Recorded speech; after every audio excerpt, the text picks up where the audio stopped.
A common task in grief is forming a new relationship with your loved one who is no longer here in the physical world.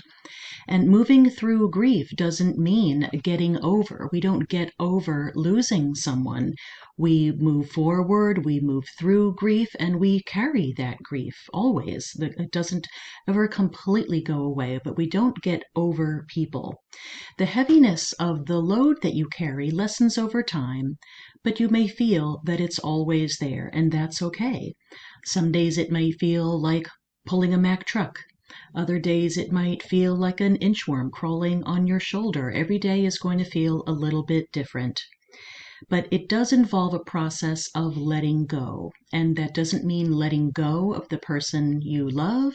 That means letting go of dreams that are not going to be realized. Letting go of what can no longer be and the pain that comes along with that. And then over the course of time, that involves letting go of the pain associated with your loss. And in grieving, a common experience then becomes developing a new relationship with your loved one. Now, that might sound a little bit strange. How can you have a relationship with someone who's no longer here? And it actually can be a very healing and important task, because for some people, in the process of grieving, when it takes a while, you can actually become attached to your grief. And then the grief itself can feel like a way that you're feeling close to your loved one. And moving forward helps to release that, but it can be very scary if that's the one way that you feel close to your loved one. So that it's important to develop new ways. And that can be in so many different ways that you feel comfortable with. It's important that you feel comfortable.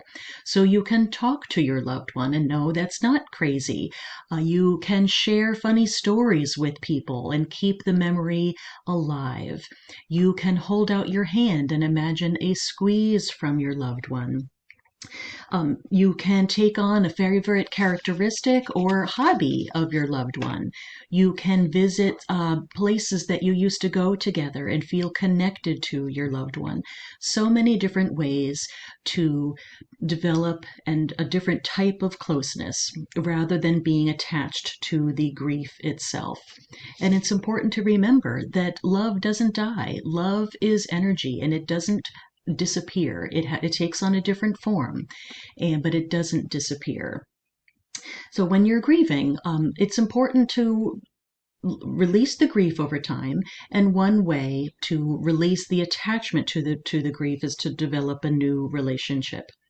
And I have a few offers for people who might need some assistance with grief. One is on my website, drpeggyddelong.com/grief. It's 5 daily exercises in gratitude to help heal grief, and that is completely free. You can download that. I have another free offer that is a live workshop specifically for widows, followed by 5 days of support from me. That's taking place on September 26th. And if you'd like to sign up for that, go to drpeggyddelong.com/peace. And then I also have my signature program available for widows that I will be launching on October 11th. A very important day for me. That is the day that my fiance passed away. It will be 28 years this October, so it's very special to have it on that day. The launch on that day. This is particularly for widows, and if you're interested in getting on the wait list for that, it's drpeggyddelong.com/heal. Get on the wait list and you'll be the first to know when the program opens up for enrollment. And if you're in need of individual support, please reach out. You can find my email address and phone number on my website, drpeggyddelong.com. And I would just like to share a quote with you. This is one of my favorite quotes. If you're in need of support, I think this will resonate with you. Just because no one else can heal or do your inner work for you, it doesn't mean that you can, should, or need to do it alone. That is a quote by Lisa Olivero. I am here for you.